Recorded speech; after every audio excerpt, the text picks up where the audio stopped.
We have a super exciting story today. We're going to learn about navigational flying, which was it's a sport that's been around for a long time in aviation, but it was new to me. And you're going to get to meet a couple of real fun young men that are participating in the sport and learn more about it.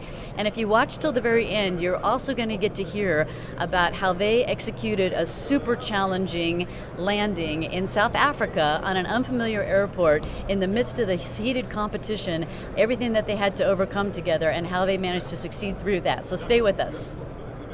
Hello and welcome to Aviation No Tie Downs.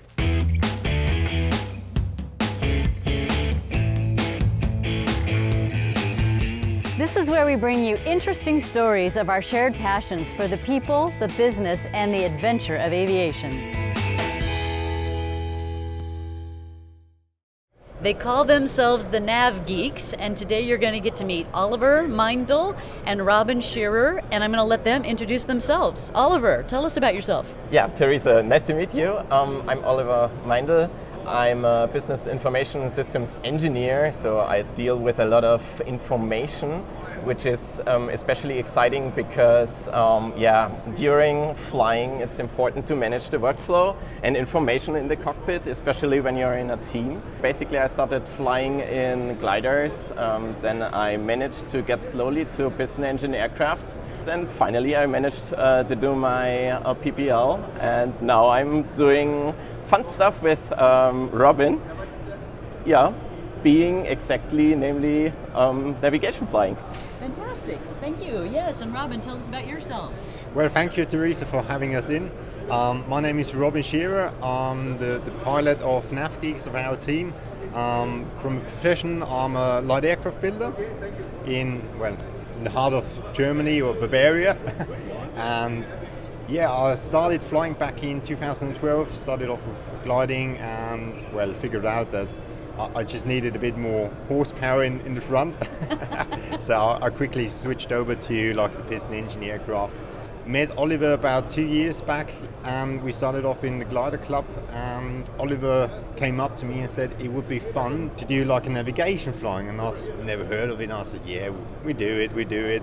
He said, yeah, there's a competition coming up in about a month, and I said, yeah, sign us in.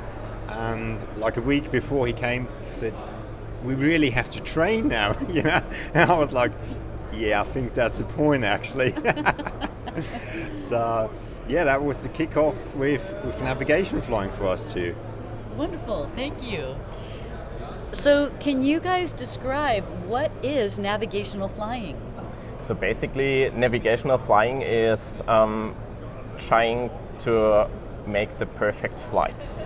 So be as precise as possible.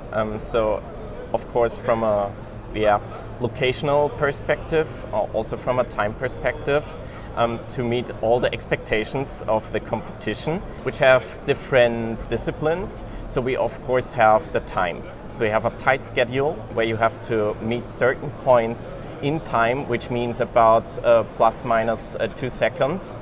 And you have to prepare a track you're going to follow during the flight, only having a watch and a manual map, physical map, no digital devices and stuff. So you're going to really focus on the map like you've learned it in the flight school. During the flight, you're going to have a look on different pictures, and you have to identify the pictures in the scenery you're going to fly over. So it can be a couple of bushes, it can be a sea, a lake, or a small tower somewhere in the middle of nowhere. So it's intense, and after the flight you're going to have a very precise landing. Maybe Robin, you're the pilot, you know it better than everyone else. You can talk about it. Yeah, so there's you got the initial starting point and the initial final point, and that's where your course more or less is plotted on the chart. So you arrive at that point and you actually finish your rally flying course, and now there's the spot landing coming up. And in the spot landing, the goal is, say it that way, to touch down with the main tires in a strip which is 3 meters wide. And that can be sometimes pretty challenging, especially after 1.5 hours flying. sometimes you got crosswinds, or the competition is a longer day. They sometimes don't switch the runway direction, so it can be actually that you're landing with a bit of a tailwind, because they got like the judges standing next to the spot landing field, and they either measure it with a landing system where they got like little wires running across, where they can say which tire is actually set down in which part, and so it's quite difficult to get it down there, and especially have a nice landing. So yeah. So now you're both pilots, but it sounds like in the competitions that you're the designated pilot and you're the designated navigator. Is that how it works? Yeah. It's exactly like this. So basically, it's of course a team effort in the first place, and the communication between us needs to be perfect in every segment of the flight. In order to make sure that we meet like all the tasks and meet the expectations on the task. Not only looking around and try to spot the pictures that we have to find, but also to make sure that we have a balanced workload in the cockpit, and that's challenging sometimes. So is that a big part of what the competition really is about then? Yeah. Is working together, the teamwork, the communication? Yes. Yeah. You know, it sounds easy. Oh, there's a picture of a tree, I see the tree, we're going to go fly around the tree, right? But it isn't that easy, is it? No, it isn't.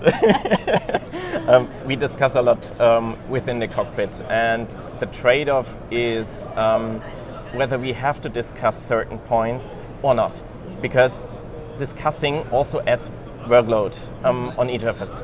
So we carefully have to decide whether we discuss on a topic or not. So a clear communication is also part of our job to say, Robin, currently I have a lot of workload. I can't focus on finding different pictures. I need to do something else. For example, the radio communication to the tower or whatever. Right. Yeah. You're kind of hooked on the sport now, and it's a ton of fun. And but it's also something that other pilots can do. And so, Robin, how would you describe since you do most of the flying on this? What kind of skills can just anyone do it? Could a new PPL do it, or do you have to have 20 years of flying experience to be able to be a good navigation flyer? Well, I don't have 20 years on my own, so I think that clears it a bit up. But no, as long as you got your license, your medical, an aircraft which is able to fly, anybody can do it. Yeah, that's great. So I met you guys last fall, and at that point, I think so. Now you're about a year into it, and maybe had a few small competitions, but you were picked as one of the teams to represent the country of Germany in the World Championships. So tell us a little bit about the World Championships, where they were, and how you guys did with that. It was a huge honor for us to be part of the German national team, be invited to the national team of Germany, and of course, first of all, we were like, whoa, it's going to be a world championship in South Africa. We've never been to Africa or a different country where we have participated in competitions, so it was our first competition in a different country on a different continent. So it was like, wow, the bar was set quite high, and but finally we managed to prepare ourselves also with the support of the experienced pilots in the national team. Together in a group, we were like directly heading to South Africa. Wow! I mean, I can really understand the fun of the challenge of it, but the stress too, right? Completely understand that. I met you in the fall of 2022. I had the great privilege to attend a navigational rally in Meindl, Germany, and I was so pleased and happy and surprised to see that you were already a Lightspeed Zulu 2 owner at the time. So my history of Lightspeed is, first I started, of course, with a passive headset, just having a basic equipment when I started with piston engine aviation, and then I had the chance to try out the Zulu 2 of a friend of mine, and it was like wearing this headset was so comfortable. You almost forget when you have this headset on, so it was totally clear for me to like purchase the Zulu 2 headsets. Yeah. But yeah, then we have the Delta Zulu to try out in our training flights. Yeah, and it was a game changer for us. Yeah. Yeah. And so, Robin, how would you describe some of the game-changing features of Delta Zulu from your perspective? Well, first off, I was flying with like a passive headset years back, and I tried the Delta Zulu, and I have to say I'm in love with it. And I have to admit, you're never gonna get it back. So no, it's been just wonderful. So you got this, your personal setting. It's your personalized headset set up for you, and especially you got the carbon monoxide detector in it. And for us in rally flying, we're like 5,000 feet above ground. We're flying in quite short legs, stressful situations, and you're quite happy if you can like glance over to your engine instruments to check if everything is okay. But you got a system in the background running, which is more or less monitoring you permanently, and in the emergency case, it actually warns you. So I think it's just the best way you can have. Well, you're welcome, and thank you for that too. And I just imagine, as you guys are in all different airplanes all the time too, that having the carbon monoxide on board, just with you always, can be a great kind of comfort, I guess, right? Yeah. Okay, well, we promised you a story about the most stressful moment probably during the competition in South Africa, and I'm going to let Robin tell you that story. Well, I think my pulse has been never high as in that moment. As Oliver said just before, we plodded along like leg after leg, and there was like a spot landing in between the course, and I didn't know anything about the airfield. I didn't know when it was because it was still not constructed as I took off with the aircraft. And like literally 5 minutes before the landing, I said to Oliver, where are we actually going to land? So we managed to like flower our traffic pattern, and on the approach it was quite windy, and the runway itself was just like 12 meters wide, with judges standing left and right of the runway. And like we came in and was like wobbling in with the crosswind, and like in the last second we managed to get the aircraft back on center line, because we were like heading straight at the judges. And in that second it was like either you go around or you continue. And where we managed to get the aircraft down, it was not the best landing. So we got quite high penalty points for it, but it was a safe landing.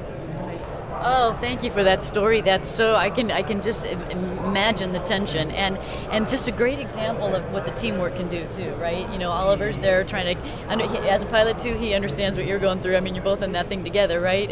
But he knows, to be able to how to just say things so that you can, do your best, right? And every flight is challenging and every flight is improving. It was a great, a great way to sum that up too. So thanks, you guys. It's been a lot of fun. Really, really appreciate it. Thank you very much. Mm-hmm. Thank you for watching this episode of Aviation No Tie Downs.